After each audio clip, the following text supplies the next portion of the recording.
Bienvenidos a la carrera diaria. Ok, estamos terminando aquí en el 1 Corintios y estamos hablando sobre el juzgado. Estamos hablando sobre el tratar con el pecado en la iglesia y cómo caminar en eso. Ayer caminamos en un proceso general porque Pablo, mientras está en el pasaje, brinca al último paso y como que nos paramos un poco en Mateo 18 y le hablas a la persona uno a uno y traes a una persona aunque sea un intermedio para confrontarlos. Y si eso no funciona, si digo yo no funciona, de que no se arrepiente la persona, que diga, tienes razón, voy a dejar de hacer eso, voy a buscar el perdón. Si eso no sucede, entonces entran los líderes de la iglesia, y si los líderes de la iglesia no pueden ayudar a esa persona a que se arrepientan, entonces debes de removerlos del cuerpo. Una separación sucede. Ahora Pablo habla sobre eso en este pasaje aquí, de esa separación y por qué es importante, por qué es que tenemos que hacer algo así, que parece ser como que la gente más enferma ocupa estar más cerca del doctor, y eso es absolutamente cierto, pero también hay que ver el pasaje. Dice eso en el verso 6, dice que no caes en cuenta que este pecado es como una infección que se desparrama por todo una pieza de pan. Quita este pedazo de pan, quita esa enfermedad del pan, removiendo ese pedazo de los demás, y se desparrama tras todo lo demás. Si alguna vez has hecho pan, un poquitito de levadura que le pones, ¿no? Pero impacta todo el pedazo ahí. Un poquito de ingrediente hace que todo lo demás se levante, que todo reaccione y se hinche, y como que entre aire. Podemos tener todos los procesos de los químicos, pero el punto es de que este pequeñito ingrediente, la levadura, tiene un impacto enorme en el resto del pan. Y es lo que dice aquí. Dice, si dejas que este pecado se quede, no solamente se quedará con esta persona, no solamente será aislado, decir, ay, solamente es el problema de esa persona, porque lo que es aceptable, lo que es tolerable, lo que está bien, porque es lo que dices, cuando no lo tratas, se convierte en algo que la otra gente copia. Si es bien para ellos, entonces puede ser bien para mí también. Si ellos lo hacen y parece que están bien, entonces yo también lo puedo hacer. O justificando, diciendo lo que yo estoy haciendo, la otra parte lo que yo estoy haciendo. Sí, yo sé que está mal, pero no es tan mal como lo que hace esa persona. El relativismo.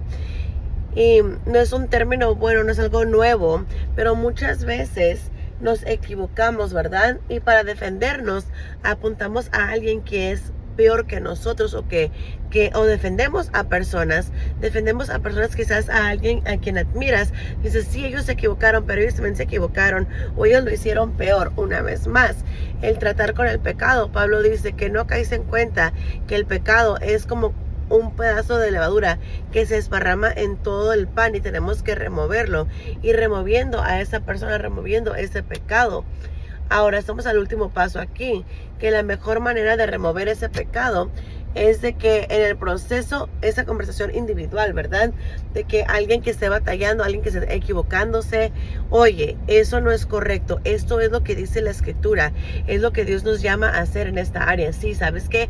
Tienes razón, voy a dejar de hacer eso, y arrepintiéndote del pecado, cambiando de dirección, ayudarme a no caer en esa trampa de nuevo. Eso es removiendo la levadura del pan, eso es tratar el problema desde el principio. No tiene que llegar a este punto para remover el problema. Puede pasar en una conversación de uno a uno sin que nadie más se involucre, pero si eso no funciona, si no hay arrepentimiento, eventualmente tienes que removerlos del grupo. Y eso es lo que Pablo dice, cuando yo te escribí antes, te dije que no te asociaras con personas que entren en cosas sexuales que no son morales. Y es el ejemplo que da, pero yo no estaba hablando de los no creyentes que entran en eso, o gente que no, que dan ¿cómo se dice? Como que le rezan a otras cosas, a otros ídolos.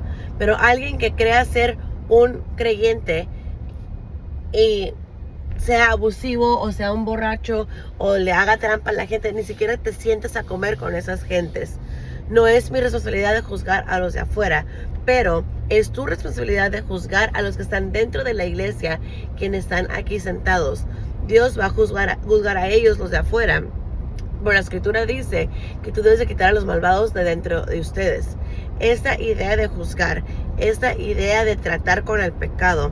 Sí, si tú evitas a la gente pecaminosa, tendrías que salirte de este mundo, pero hay un estándar más alto de contabilidad cuando decimos sí a Jesús, cuando somos parte de una iglesia local, cuando somos parte de un cuerpo de Cristo, cuando eres parte de un grupo que somos responsables del uno al otro, de que eso es un pasaje de que no utiliza la palabra de los miembros de la iglesia, de los que públicamente se han identificado como seguidores de Jesús, como cuerpos de este Cristo, de que estamos cometidos a este grupo de personas que decimos sí a Jesús.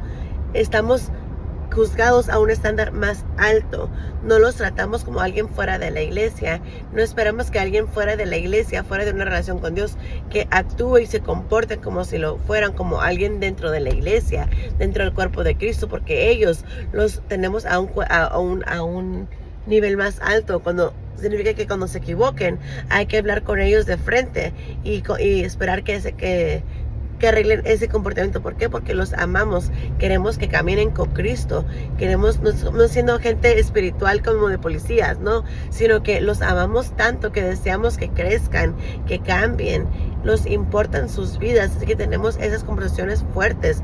Y si eso no funciona, traemos a otra persona que los ama para que nos ayude a ser un intermedio, y si no, traemos a un líder de la iglesia. Y si eso no funciona, tenemos que decirles que se vayan, porque amamos a todo mundo también en esta comunidad, en este cuerpo de Cristo, y no queremos que ese poquito de levadura que arruine todo el pan completo, porque para la protección del cuerpo tenemos que tener ese tipo de trato con ellos, y a veces tenemos que hacerlo aquí en la iglesia en Palm Valley Church. Nunca ha sido algo público, no lo traemos frente a la iglesia para orar, pero hemos tratado de quitar a la gente de ser líderes o pedirle a gente que dejen de entender un grupo pequeño de la iglesia, no porque se equivocaron, porque tienen un problema pequeño, sino porque hemos pasado por todo este proceso y aún están diciendo no estoy cambiando eso. Esto soy yo. No voy a cambiar ese comportamiento. Ese es no arrepentimiento. Porque el resto del cuerpo, el resto del grupo, tenemos que pedir separación. Ahora, ¿esto es algo permanente? No, claro que no. Mencionamos ayer la parábola del hijo pródigo. El hijo que se va de rebeldía y cuando vuelve a la casa, ¿qué es lo que hace el padre? Le da la bienvenida con los brazos abiertos. Él viene a pedir perdón y el perdón se le da la restauración, sanación, todas esas cosas hermosas. Espero que eso ayude a contestar algunas de las preguntas aquí, porque en este pasaje Pablo está tratando con el último paso, pero los últimos pasos son en el camino, porque el deseo es el arrepentimiento, y cuando no hay arrepentimiento para el resto del cuerpo, para la protección de la integridad, la vista de la iglesia, de cómo el resto del mundo ve este cuerpo de creyentes, hay veces que es necesario separar. Bueno, hay que parar ahí por el día de hoy y hay que orar y terminar nuestro tiempo aquí juntos. Dios, gracias. Gracias por ser tan amoroso. De que Dios, mientras leemos tu palabra y leemos pasajes como estos, tenemos que aprender que tú nos amas tanto, que tú mandaste a tu Hijo hacia nosotros, que todo lo que vemos aquí es encima del hecho de que tú viniste y moriste en la cruz por nuestros pecados, sobre un deseo de tener una relación con nosotros, un deseo de llamarnos a ti mismo con santidad, de seguirte a ti. Así que Dios, mientras entramos en el día de hoy, hay que mantenerlo al frente. Ayúdanos a recordar la responsabilidad de estar con otros creyentes, de caminar brazo en brazo, armando el uno a otro, animando el uno al otro, empujando y animando el uno al otro para estar contra buenas obras y en seguirte a ti. En el nombre de Jesús oramos. Amén. Amén. Ok, espero que todos tengan un buen resto del día y espero verlos en 4 horas más aquí en la siguiente carrera diaria. Los amo. Adiós.